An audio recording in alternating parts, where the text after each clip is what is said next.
రాష్ట్రంలో కూటమి ప్రభుత్వం ఏర్పడి సంవత్సర కాలం పూర్తవుతుంది. ఈ సంవత్సర కాలంలో రాష్ట్ర వ్యాప్తంగా మరియు ఒక్కొక్క నియోజకవర్గాల్లో కూడా అనేక అభివృద్ధి కార్యక్రమాలు మరియు సంక్షేమ కార్యక్రమాలు కూడా అమలు జరగడం జరిగింది. మనతో పాటు సంతనూతలపాడు ఎమ్మెల్యే బిఎన్ విజయ్ కుమార్ గారు ఉన్నారు. వారిని అడిగి తెలుసుకుందాం. సార్ చెప్పండి, ఈ సంవత్సర కాలంలో కూటమి ప్రభుత్వంలో జరిగిన అభివృద్ధి సంక్షేమం ఏంటి? ఈ సంవత్సర కాలంలో చాలా అభివృద్ధి సంక్షేమ కార్యక్రమాలు జరిగాయి. మరీ ముఖ్యంగా మా సంతనూతలపాడు నియోజకవర్గంలో ఒక ఎగ్జాంపుల్గా తీసుకుంటే సీసీ రోడ్స్ దగ్గర ఒక 25 కోట్ల సీసీ రోడ్స్ విలేజెస్ చేశాము. దాని తర్వాత ఆర్ఎన్బి రోడ్లు ఒక 5 కోట్లు చేశాము. దాని తర్వాత పంచాయతీ రోడ్లు ఒక 5 కోట్లు చేశాము. డిఎంఎఫ్ ఫండ్స్ కింద ఒక 17 crores వచ్చాయి. అవి సిమెంట్ రోడ్స్కి, దాని తర్వాత హాస్టల్ బిల్డింగ్స్కి, కొత్త హాస్టల్ బిల్డింగ్స్. ఇవే కాకుండా సంక్షేమ కార్యక్రమం వచ్చిన వెంటనే 4,000 రూపాయలు పెన్షన్ ఇచ్చాము.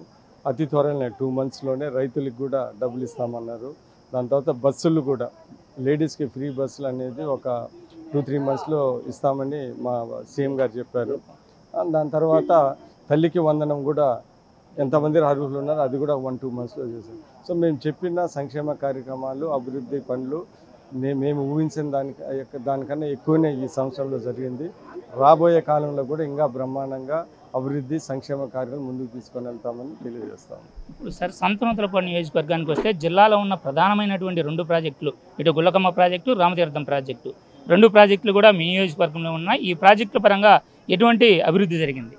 ప్రాజెక్టులో మీకు తెలిసిందే, గుల్లకమ్మ ప్రాజెక్టులో గేట్లు రిపేర్ చేయలే. పోయిన ప్రభుత్వం దగ్గర 2 సంవత్సరాలు మేము వచ్చిన వెంటనే ఆ గేట్లు రిపేర్ చేసి అది నీళ్లు వదిలాము. రామతీర్థంలో కూడా కొన్ని రిపేర్లు ఉంటే అవి కూడా చేసి పెట్టాము. రామతీర్థం కిందిన కారుమంచి కాలువకి 2 years నుంచి ఆ కాలువ డ్యామేజ్ అయితే ఒక 1 week బ్యాకే 2.62 crores దాని రిపేర్కి మేము శాంక్షన్ చేసాం డిఎంఎఫ్ ఫండ్స్ ద్వారా. సో అనుకున్న దానికన్నా బాగానే అంటే అభివృద్ధి సంక్షేమ కార్యక్రమాలు చేస్తూ ఉన్నాం. రాబోయే కాలంలో ఇంకా బాగా చేస్తాం. ఇక చేమకుర్తి నియోజకవర్గానికి వచ్చినట్లయితే ఒకవైపు గ్రానైట్ క్వారీలు, మరోవైపు పొగాకు, రాష్ట్రానికి ఆదాయాన్ని ఇచ్చేటువంటి వనరులన్నీ కూడా ఇక్కడే ఉన్నాయి. వీటి పరంగా డెవలప్మెంట్ ఏ విధంగా ఉంటుంది? ఇప్పుడు గ్రానైట్ అంటే పోయిన ప్రభుత్వంలో చాలా ఇబ్బందులు పడ్డారు. అవన్నీ సరి చేసుకొని ముందుకెళ్తా ఉన్నాం. స్లోగా గ్రానైట్ ఇండస్ట్రీ కూడా బాగా పికప్ చేస్తూ ఉంది. ప్రభుత్వ పరంగా ఎలాంటి ఇబ్బందులు మనం పెట్టడం లేదు.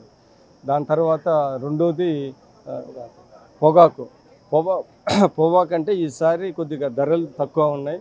ప్రభుత్వము అనేక మీటింగ్లు పెట్టి ప్రతి రైతు దగ్గర ఉన్న పొగాకు కొనే విధంగా మేము ముందుకెళ్తా ఉన్నాము. రాబోయే కాలంలో కూడా పొగాకు కూడా ధరలు పెరిగి రైతులు కూడా సాటిస్ఫై అవుతారని మేము భావిస్తాము. ప్రభుత్వం ఇంకా 4 సంవత్సరాలు ముందుకు పోవాలి. ఈ 4 సంవత్సరాల్లో ఏ కార్యక్రమాలను, ప్రణాళికలు రూపొందించారు, ఏ విధంగా అభివృద్ధి చేయాలనుకుంటున్నారు? ఇప్పుడు మేము ఇచ్చిన సూపర్ 6 ఖచ్చితంగా మేము దాన్ని సాల్వ్ చేస్తాం. అభివృద్ధి సంక్షేమ కార్యక్రమం, అభివృద్ధి పనులు తీసుకునేది. ఇప్పుడు పాట్ ఫ్రీ హోల్స్ చాలా రోడ్లకి మేము ఆల్రెడీ టెండర్స్ పిలిచాము. సో ఒకవైపు అభివృద్ధి, ఇంకొక వైపు సంక్షేమ కార్యక్రమం సూపర్ 6 దాంట్లో P4తో సహా మేము ముందుకు వెళ్తాము.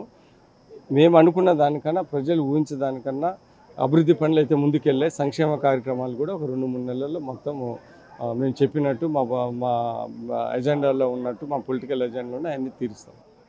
ఇది సంతనూతలపాడు నియోజకవర్గంలో గడిచిన సంవత్సర కాలంలో ఏదైతే ఉందో నియోజకవర్గంలో అభివృద్ధి తారాస్థాయిలో కనపడుతూ ఉంది. అదేవిధంగా గతంలో ప్రాజెక్టులను రిపేర్ పట్టించుకోక నీరు, చేపలు అన్నీ కొట్టుకుపోయిన పరిస్థితి ఉంటే కూటమి ప్రభుత్వం ఏర్పడగానే ప్రాజెక్టును పూర్తి స్థాయిలో నిర్మాణం పూర్తి చేసి ఇప్పుడు రైతులకు నీళ్ళు అందించే స్థితికి తీసుకువచ్చారు. అదేవిధంగా రామతీర్థం ప్రాజెక్టులో ఉన్న లీకేజీలను కూడా సరిచేయడం జరిగింది. అంతేకాకుండా నియోజకవర్గంలో ఇటు సూపర్ 6 పథకాల అమలుతో పాటుగా నియోజకవర్గ వ్యాప్తంగా కూడా అటు సీసీ రోడ్లు కానీ, డ్రైన్లు కానీ ఇప్పటికే పూర్తి చేయడం జరిగింది. రాబోయే 4 సంవత్సరాల్లో కూడా సూపర్ 6 పథకాలను పూర్తి స్థాయిలో అమలు చేయడమే కాకుండా మరికొన్ని పథకాలను కూడా తీసుకొచ్చి ప్రజలకు సంక్షేమాన్ని అందించేందుకు సిద్ధంగా ఉన్నామని చెప్తున్న పరిస్థితి ఉంది. వీడియో జర్నలిస్ట్ సంటితో Srinivas, big TV. For more videos like this, subscribe Big TV channel.